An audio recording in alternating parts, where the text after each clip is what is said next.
안녕하세요. 저는 핸드메이드 제품을 판매하는 사업을 하는 50대를 바라보고 있는 여자입니다. 결혼을 하고 출산을 하며 저는 제가 단 한 번도 사업을 하게 될 거라고 생각해 본 적이 없었는데 정신을 차리고 보니 꽤 안정된 사업을 운영하는 사장님이 되어 있더군요. 사람 운명이란 게 참 신기하지 않나요? 오늘 제가 사연열차 애청자분을 찾아뵙게 된 건 다름 아닌 저의 자존감이 바닥을 치던 시절이 있었던 답답한 제 결혼 생활 이야기를 들려드리기 위해서인데요. 큰 용기 내어 사연을 보내니 다들 많은 응원 부탁드립니다. 그러면 이야기 시작해 볼게요. 저와 남편은 소개팅으로 만나게 되었습니다. 사실 처음엔 저뿐만 아니라 남편 역시 서로를 마음에 들지 않아 했어요. 그랬기에 저흰 주어진 음식을 먹으면서 적당한 예의만 지키고 다음 만남을 기약하지는 않았죠. 그런데 제가 실수로 남편의 휴대전화를 가지고 오게 되었고 그 바람에 의도치 않던 두 번째 만남을 가지게 되었어요. 격식 차린 차림이 아닌 운동복 차림으로 가진 두 번째 만남. 저 못지않게 남편 역시 편한 차림이었고 저흰 편한 차림만큼 가볍게 커피나 한잔하고 헤어지기로 했습니다. 그런데 소개팅이란 자리에서 벗어나 편하게 만난 남편과의 시간은 생각보다 즐겁더라고요. 남편 역시 그렇게 생각했는지 헤어질 무렵 다음 만남을 기약하게 되었죠. 그렇게 만남을 이어오다 3년이 되던 어느 날 저흰 결혼을 하게 되었고 남편과 제 사이엔 어느새 7살 아들이 자라고 있었죠. 신혼 때는 저 역시 직장 생활을 하고 있었습니다. 하지만 출산과 육아를 하며 일을 병행한다는 건 너무 힘든 일이었죠. 엄마, 나 어린이집 싫어. 가기 싫어. 도연아, 엄마도 도연이랑 헤어지는 거 싫어. 그런데 엄마도 해야 할 일이 있는걸? 엄마는 회사에 가서 일을 해야 하니까 도연이는 어린이집 가서 친구들하고 선생님이랑 조금만 놀고 있어. 엄마가 빨리 도연이 보러 갈게. 싫어. 도연이는 싫다고. 말이 터지기 시작하니 아들은 본격적으로 어린이집을 거부했고 전 결국 복직을 하고 3개월 만에 직장을 그만두게 되었습니다. 처음엔 남편도 제가 일을 그만두는 걸 반대한다거나 싫어하진 않았어요. 오히려 반기는 쪽이 가까웠죠. 아무래도 도연이 때문에 직장 생활을 더 하는 건 무리인 것 같아. 아침마다 전쟁도 그런 전쟁이 없어. 가기 싫다는 아들 떼어놓고 출근하는 내 맘도 편하지 않고. 퇴근도 늦으니까 도연이 데리러 가면 애 혼자 있을 때가 한두 번이 아니라니까. 그 어린애를 아침 일찍 데려다주고 제일 늦게 데리고 오고. 다 애를 위해서 회사 다니는 건데 정말 이게 애를 위한 일이 맞나 싶다니까. 그래서 말인데 나 회사 그만둘까 봐. 그래, 그렇게 하자. 나 혼자 본다고 우리 집이 망하는 것도 아니고 내가 좀 더 부지런하게 일하면 괜찮을 거야. 당신은 다른 걱정하지 말고 우리 도연이나 잘 키워줘. 돈 걱정은 하지도 말고 집안일만 신경 써. 알겠지? 이렇게나 저와 생각이 통하고 든든하던 남편이었는데 시간이 지나면 지날수록 저에게 생활비로 압박을 해오기 시작하더라고요. 그것도 물가 반영은 1도 하지 않은 4년째 같은 금액으로 주는 생활비로요. 이번 달에 생활비 좀 줄이면 안 돼? 뭐? 생활비를? 안 돼. 지금 주는 것도 사실 부족해. 거기서 아끼고 또 아끼면서 겨우 맞춰나가고 있는 건 몰라? 그런데 여기서 생활비를 더 줄인다고? 안 돼. 절대 안 돼. 나도 힘들어서 그래. 요즘 회사 사정도 안 좋아서 연장 근무하는 것도 눈치 보이고. 그러지 말고 당신 다시 일자리 알아보면 안 돼? 나 혼자선 도저히 힘들어서 안 되겠어. 요즘같이 힘든 시기에 내가 취업이 되겠어? 하여튼 알아는 볼게. 그래도 큰 기대는 하지 마. 나한테 취업 가지고 부담을 주지 말란 말이야. 알겠어. 내가 부담을 주면 또 얼마나 준다고. 천천히 시간을 가지고 기다릴 테니까 노력이라도 해봐. 그렇게 전 취업을 준비하게 되었고 제 예상대로 그건 쉬운 일이 아니었죠. 경력 단절에다가 아기 엄마. 그 어느 회사에서도 선호하는 사람은 아니었고 취업을 준비하며 저의 자존감마저 바닥을 치게 되었습니다. 예전엔 다른 회사에서 이직을 권할 만큼 능력 있는 사람이었는데 이젠 어디에서도 환영받지 못하는 사람이 되었다는 생각에 자존감은 급속도로 바닥을 치게 되었죠. 그러는 와중에 그 어떤 압박도 부담도 주지 않겠다는 남편은 그 호언장담이 무색하게 그렇지 않아도 바닥인 제 자존감을 더욱 바닥치게 했습니다. 면접은 어떻게 됐어? 오늘 근처 회사에 면접 보러 간다고 했잖아. 그런데 그게 안 될 것 같아. 도연이 곧 8살이라고 하니까 초등학교 들어가면 엄마 손길이 더 많이 필요할 텐데 회사 일은 어떻게 할 거냐고 되묻더라고. 아, 답답하다, 답답해. 내가 더 답답하다. 어떻게 매번 그렇게 다 떨어지냐? 면접 보러 가면 좀 웃고 해. 그렇게 궁상 떨고 앉아있는데 어느 사장이 합격시켜주고 싶겠냐? 나 같아도 싫겠다. 당신 무슨 말을 그렇게... 그리고 내가 면접하러 가서도 이러고 있겠어?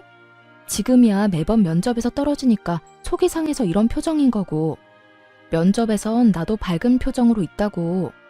하여튼 말이라도 좀 예쁘게 하면서 위로라도 해주면 안 돼? 그렇지 않아도 속상하고 자존감도 떨어지는데 당신까지 꼭 그렇게 후벼 파야 속이 시원하냐고.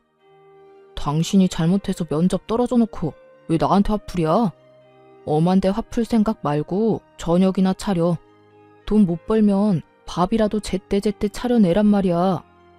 남편은 매번 떨어지는 면접에 상심이 큰 저를 위로하기는커녕 비아냥대며 저의 속을 뒤집어 놓기 일쑤였고 전 그런 남편에게 마음이 상할 대로 상해버려 점점 입을 다물게 되었죠. 그럴수록 남편이 점점 더 저를 무시하기 시작했고 어느새 저흰 눈만 마주쳤다 하면 서로를 깎아내리기 바쁜 사이가 되어버렸어요. 이번에도 떨어졌지? 물어 뭐해. 아무 말 안 하고 있는 거 보면 100% 떨어졌겠지.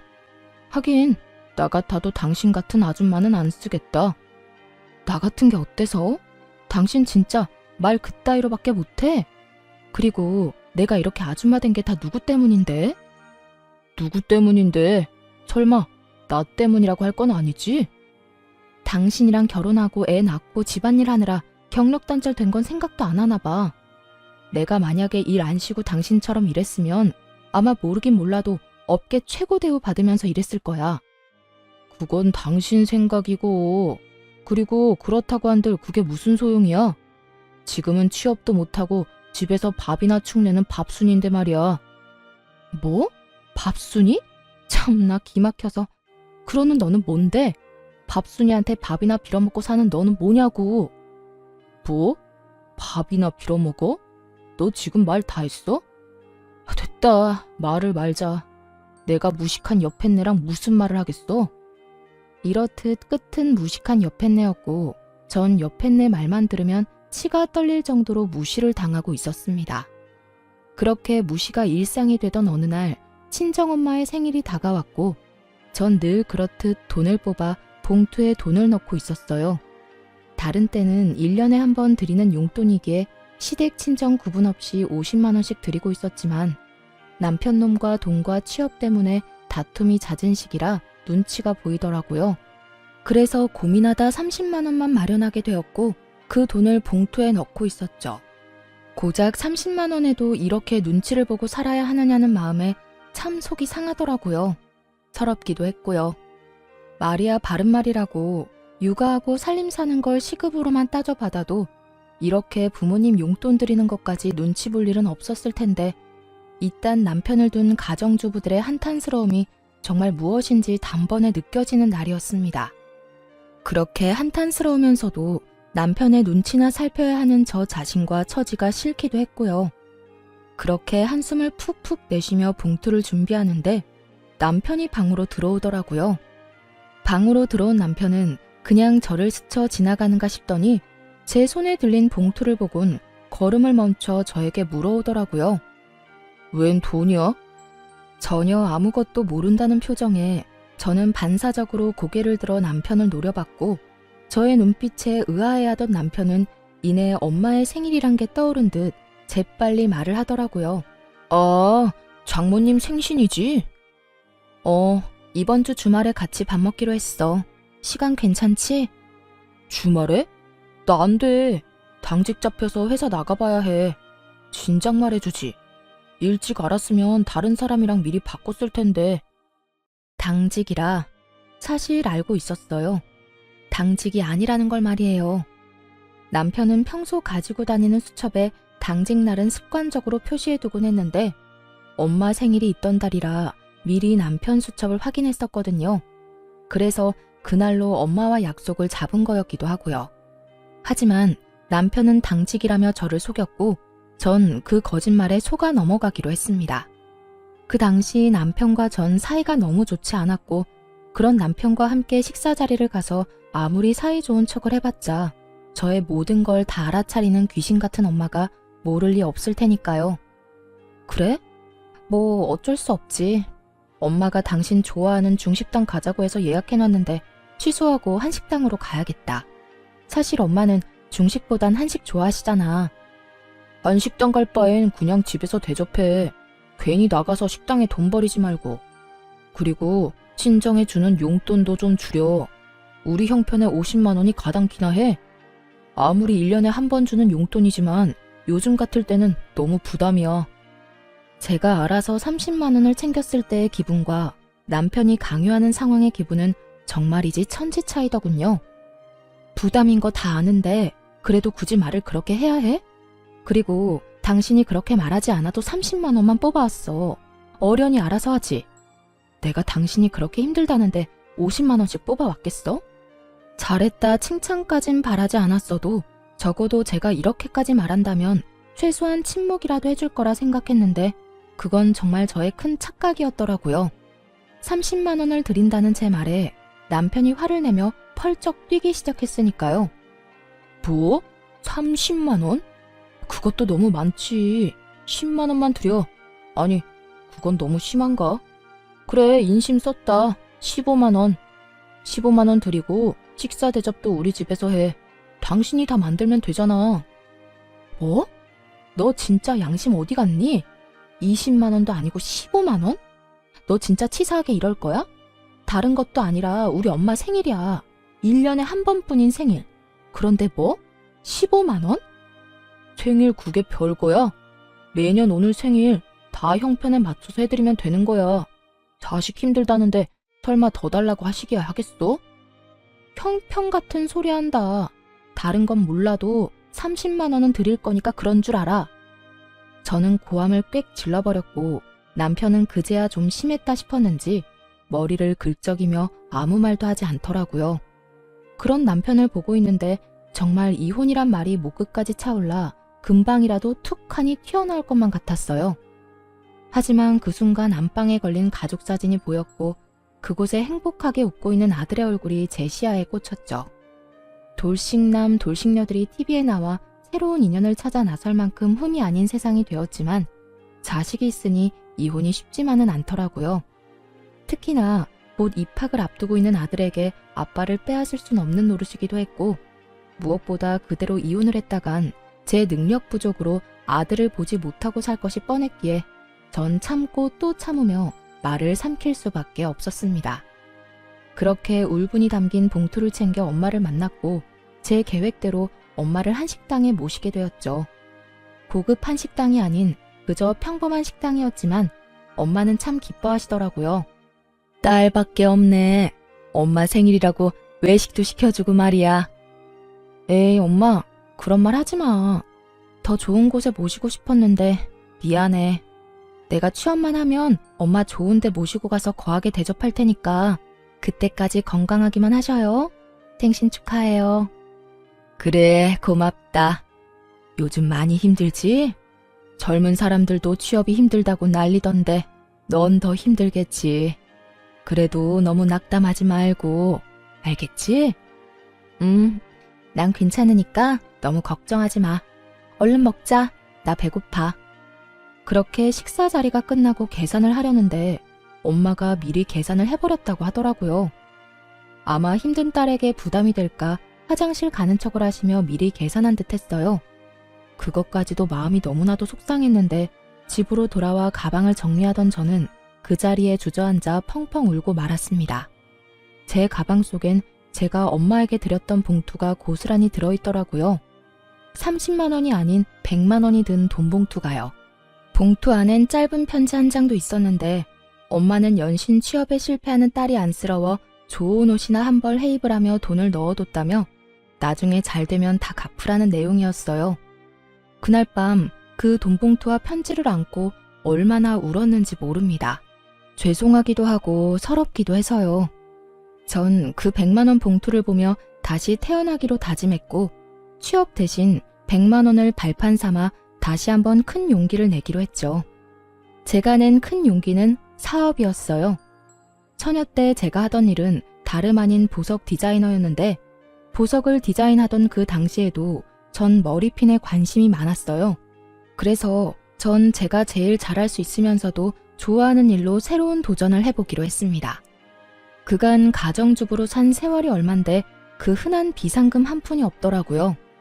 얼마나 악착같이 가정에만 충실하게 살았는지 기특하다는 생각보단 멍청했다는 생각만 들었어요.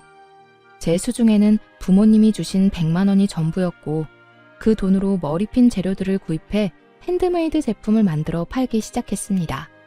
처음엔 제품 종류가 많진 않았어요. 하지만 하나 둘 사간 고객분들의 재구매율이 높아지며 매출이 올라가기 시작했고 감사하게도 입소문들을 내주셔 점점 주문수가 늘어갔어요.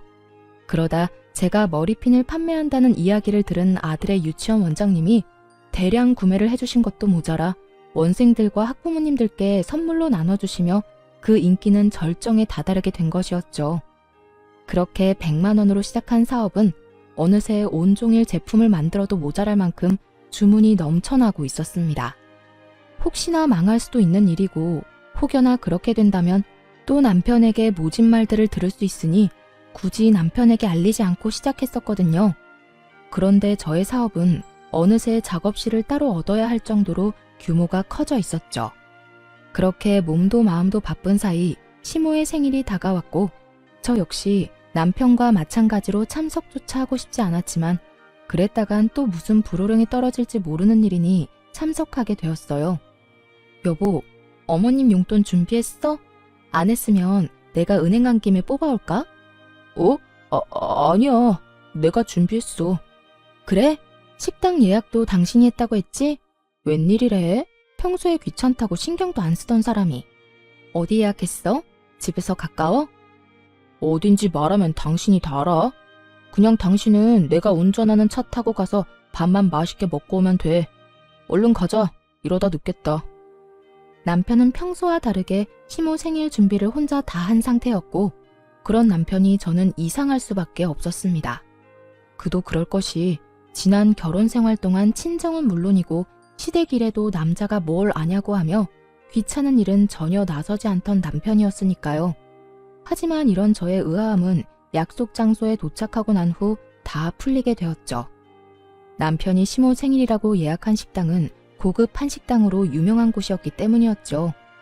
저에겐 돈이 아까우니 엄마 생일상을 집에서 차려주라던 남편놈은 제가 돈이 없어 차마 모실 생각도 못한 한식당에서 제일 비싼 코스로 예약했더군요. 아무리 자기가 번 돈으로 자기 부모한테 쓴다고 한들 이토록 차이나게 대접할 거라곤 상상도 못했던 터라 그 배신감은 더욱 크게 다가왔습니다.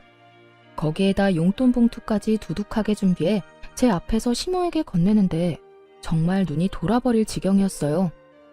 엄마, 여기 용돈 필요한데 쓰세요. 생신 축하드려요. 어머, 아들. 정말 고맙다. 그렇지 않아도 요즘 여기저기 쓸 데가 많았는데 역시 우리 아들뿐이야. 그런데 봉투가 좀 두껍다. 작년보다 훨씬 많은 것 같은데 요즘 우리 아들 벌이가 좀 되나 봐. 경기 안 좋아서 다들 힘들다고 난리던데. 역시 우리 아들 능력도 좋아. 에이, 얼마 안 돼요. 내년 생신 땐 더 드릴 수 있도록 노력할게요.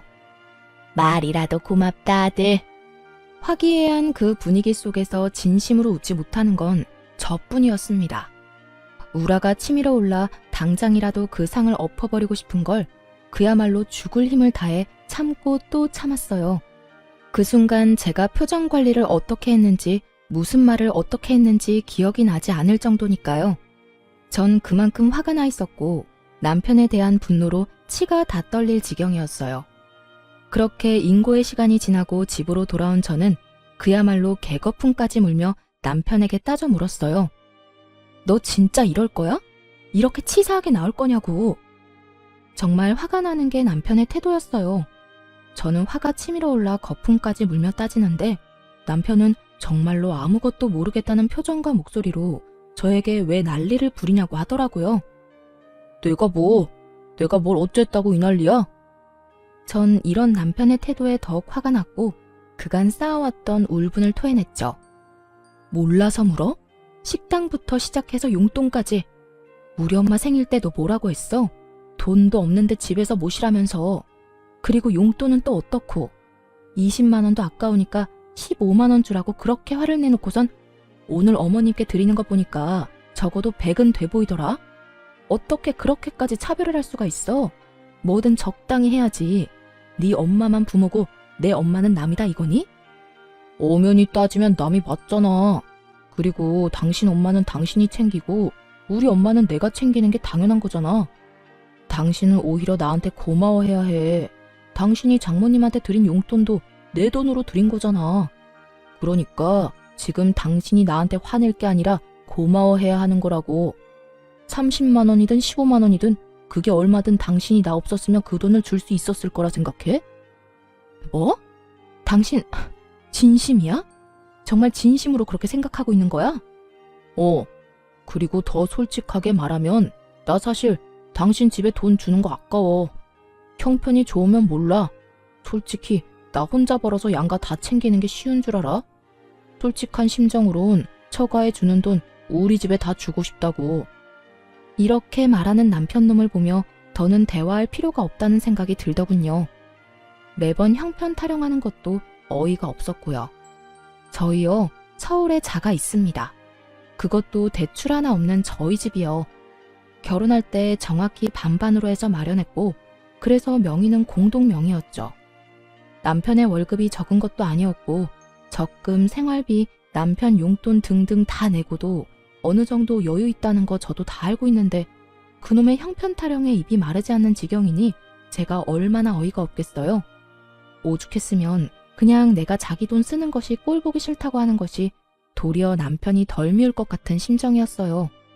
전 끊임없이 치사하게 구는 남편에게 이렇게 말했어요. 그래, 알겠다. 그러면 앞으로 당신 집은 당신이 챙겨. 내 집은 내가 챙길 테니까. 불만 없지? 불만? 불만이 왜 있겠냐? 나야 당연히 고맙지. 너 분명 네 입으로 그랬다. 각자 집은 각자 챙기기로. 남편은 각자 집을 챙기게 된다면 누구 손해가 큰지 전혀 알지 못하는 듯 하더군요.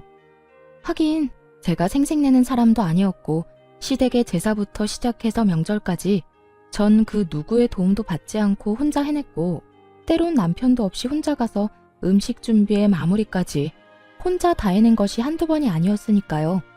그것뿐인가요? 제 시모 쉬운 사람 아닙니다.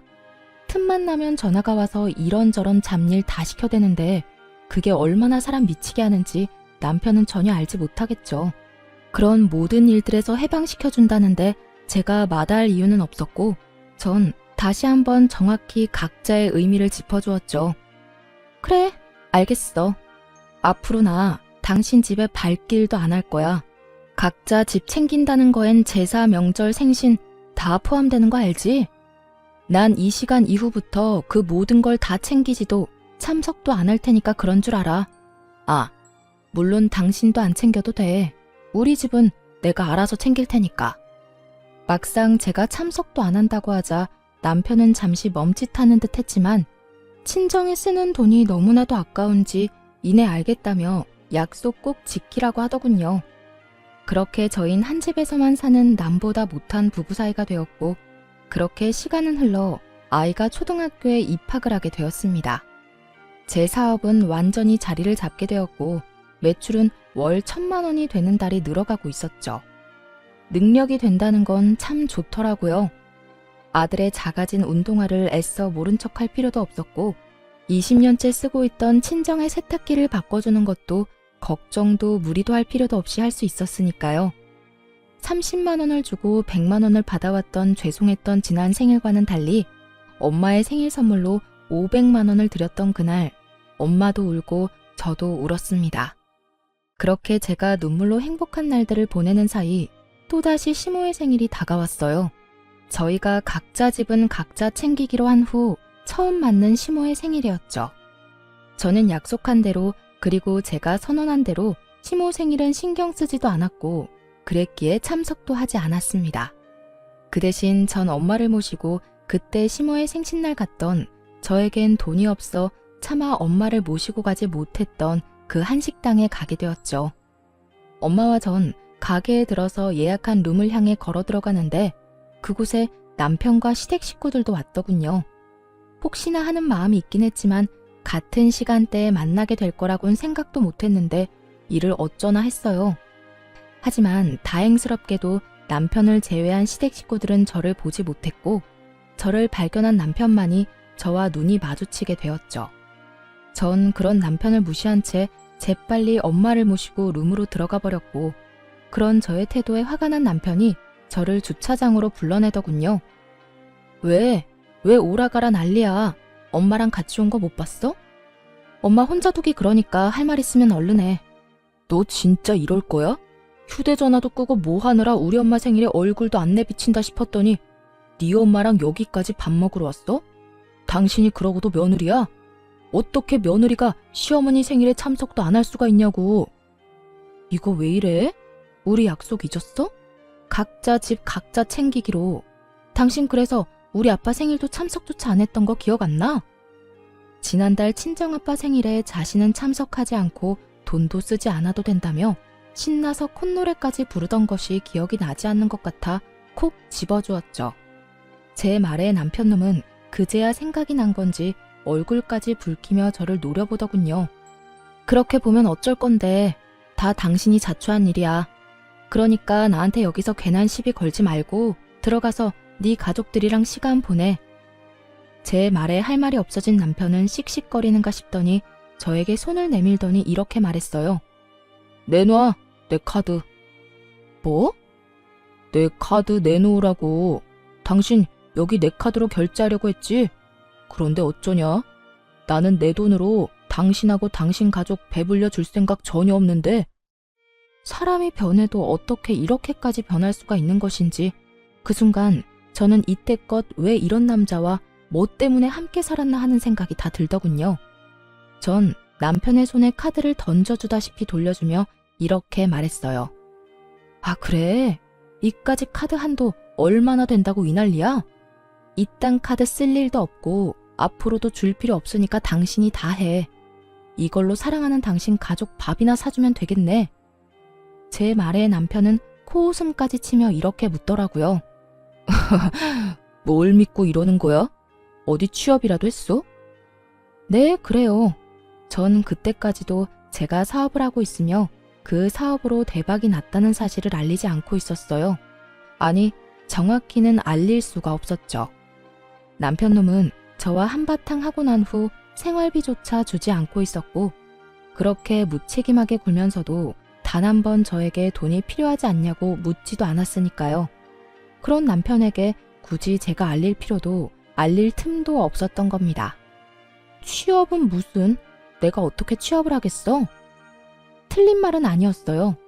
사업으로 성공을 하게 됐지만 취업에 성공한 건 아니었으니까요. 제 말을 들은 남편은 더욱 의아하다는 얼굴로 저에게 따져 묻기 시작했어요. 그러니까 내가 생활비도 안 주는데 네가 무슨 돈이 있어서 여기를 왔냐고. 당신이 생활비 준 게 언제인지 기억도 안 나는데 그동안 생활은 걱정은커녕 아들 용돈 한 번 걱정하는 법이 없더니 고작 식사 한 끼 네 돈으로 사줄까봐 걱정은 되는가 봐. 그래, 여기가 얼마나 비싼 식당인데 당신 같으면 걱정 안 되겠어? 걱정하지 마. 나 취업은 못했는데 사업이 대박이 났거든. 그래서 우리 엄마 모시고 여기 정도 올 돈은 있어. 뭐? 사업? 당신이 무슨 사업이야. 집에서 살림만 하던 여자가 사업은 무슨. 괜히 자존심에 나한테 거짓말하는 거지? 그래, 그거네. 자존심이 밥 먹여주는 거 아니니까 거짓말 그만하고 지금이라도 장모님이랑 빨리 나가. 여기 정말 비싸다니까. 제 말은 전혀 믿지 못하고 행여나 자신에게 빈대라도 붙을까봐 벌벌 떠는 남편을 보며 비로소 오늘이 그날이구나 싶더라고요. 저희가 그 긴 세월의 인연을 끝내고자 이혼을 말하게 되는 날 말입니다. 엄마랑 내 밥값은 내가 알아서 해결할 테니까 당신은 신경 쓰지 마. 아니다. 그냥 마음대로 생각해라. 그리고 만난 김에 이야기 나누게 된 김에 한마디 더 할게. 우리 이혼하자. 그래도 함께한 세월이 10년인데 이혼을 고하는 제 목소리는 제가 느끼기에도 소름 끼칠 정도로 무미건조하더라고요. 오랜만에 만난 지인에게 다음에 만나면 밥이나 먹자고 하며 건네는 말투. 그 이상도 그 이하도 아닌 아무런 감정도 담지 않은 목소리였어요. 그런 저의 말투와 태도 그리고 표정에 남편은 심각한 얼굴로 되물어 오더군요. 이혼? 그게 무슨 말이야? 갑자기 이혼은 무슨? 당신 어디 아파? 제정신 아니지? 갑자기라고 하더군요. 남편에겐 갑자기인 그 이혼이 저와 아들에겐 갑자기가 아니었는데 말이죠.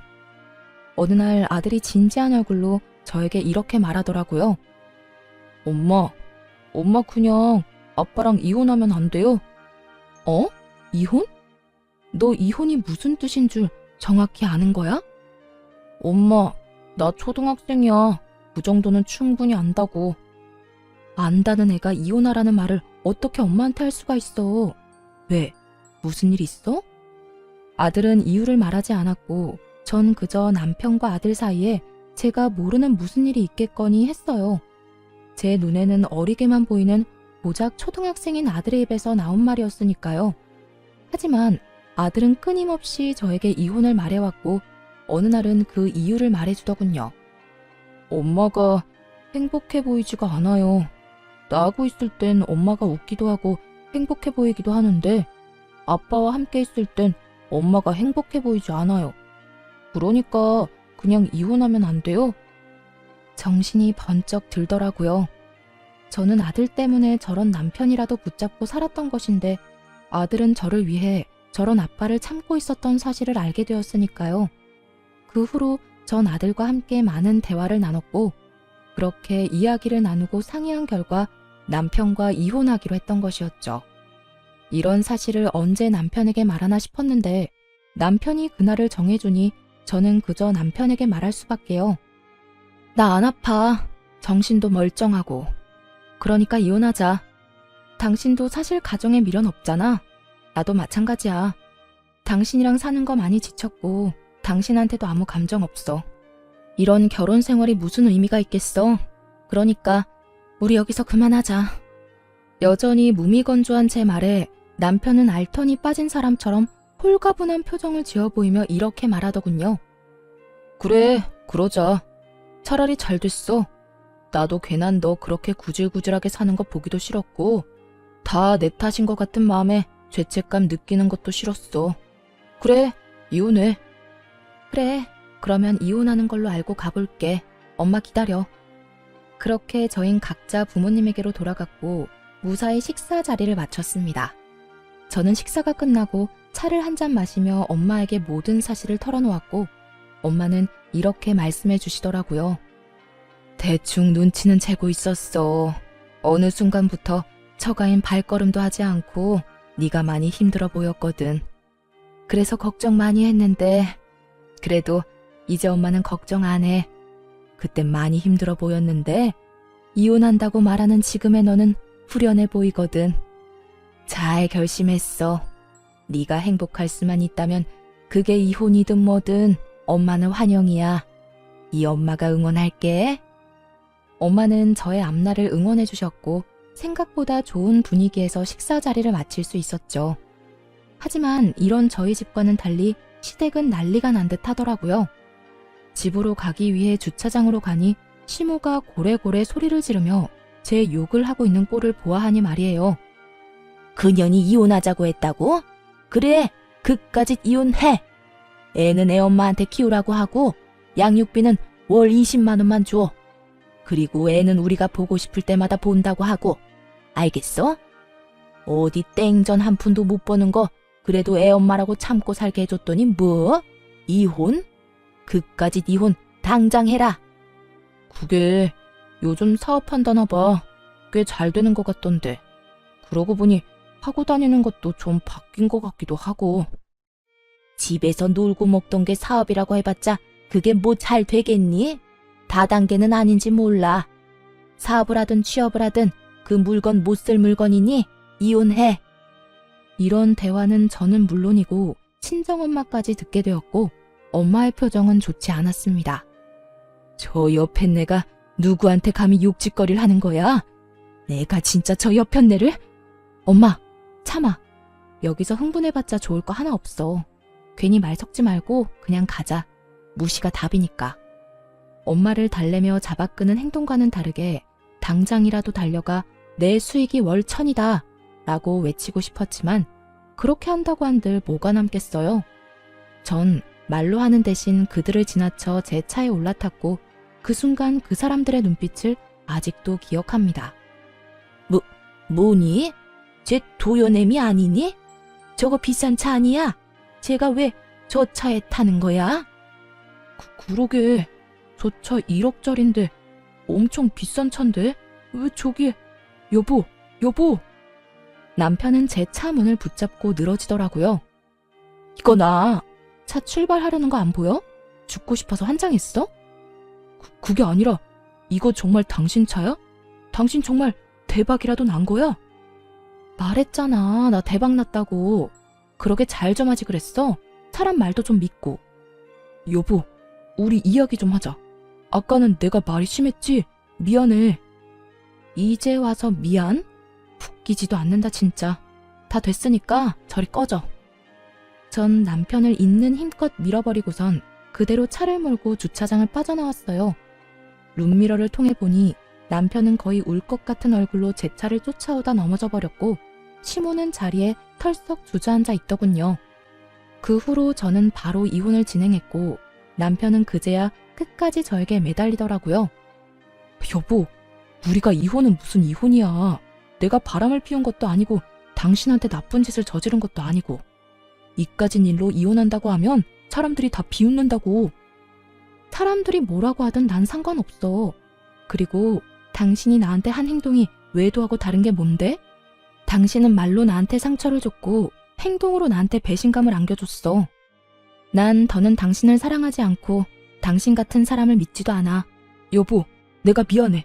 나 정말 반성 많이 하고 있다고. 그래, 우리 도연이. 당신은 도연이 생각 안 해? 도연이가 아빠 없다고 손가락질 받길 바라는 건 아닐 거 아니야. 나도 그것 때문에 참고 살았는데 당신 아들 도연이가 제발 나더러 당신하고 이혼하라고 하더라. 뭐? 우리 아들이? 우리 아들이 왜? 거짓말이지. 도연이가 그랬을 리가 없잖아. 도연이가 내가 불행해 보인대. 당신이랑 있는 내가 행복해 보이지 않아서 차라리 이혼했으면 좋겠다고 하더라. 애가 그런 생각을 할 때까지 당신은 뭐 했냐? 도대체 뭘 했길래 내 아들이 나한테 그런 말까지 하게 만들었냐고.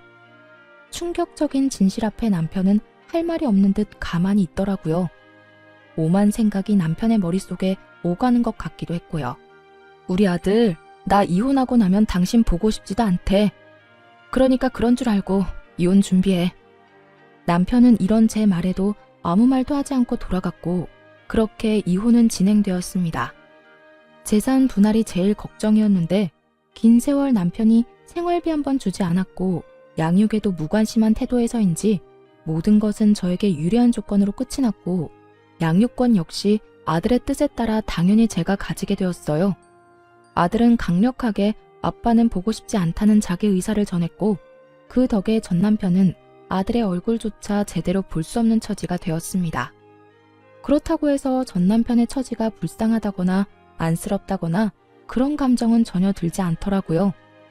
마지막으로 본 전 남편의 충격적인 얼굴이 신경 쓰이긴 했지만 평소 남편은 아들에 대해 이렇다 할 정도의 정이 없던 사람이었으니까요. 이혼을 하며 알게 된 사실인데 전 남편의 말이 씨가 된 것인지 전 남편의 회사가 정말로 힘들어져 인원 감축에 들어가게 되었다고 하더라고요. 그 결과 평소 능력이 없던 남편이 잘리기 직전이란 말을 듣게 되었죠. 거기에다 그간 전 남편에게 뭐든 넙죽넙죽 잘 받던 전 시모는 막상 전 남편이 이혼한 것도 모자라 회사까지 잘려 전 시댁에 신세를 질 위기에 놓이자 딱 잘라 안 된다며 내쫓아버렸다고 하더군요.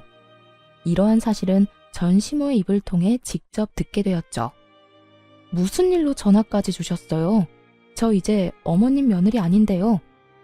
나라고 전화하고 싶어서 한 줄 아니? 네 남편 여기 왔다 갔다. 제 남편 아니고 어머님 아들이요.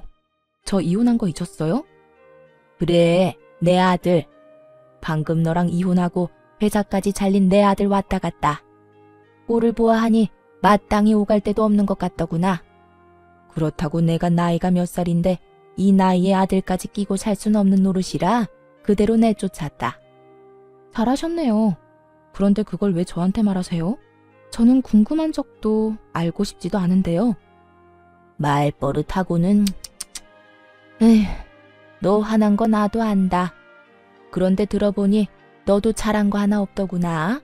그러니 너도 이쯤 하고 그만 아범 데리고 가거라. 아무리 밉다고 해도 네 새끼 아빠인데 저대로 둘 수는 없는 노릇이지 않니? 내가 보아하니 반성 많이 한 듯하니 데리고 가서 잘 구슬려서 데리고 살아. 알겠니? 이혼한 지가 언젠데 왜 그때까지 제게 시모짓거리를 하려고 하는지 이해가 되지 않더라고요. 하긴 애초에 이해가 되는 사람이었다면 자기 아들이 저에게 그딴 식으로 굴 때 가만히 보고만 있지도 않았겠지만요.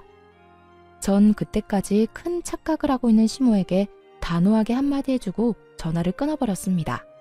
어머님, 아니, 아줌마, 전 분리수거도 안 되는 그딴 쓰레기 필요 없어요. 제 아들도 더 이상 아빠가 필요 없다고 하고요. 뭐? 너 지금 나한테 아줌마라고 했니?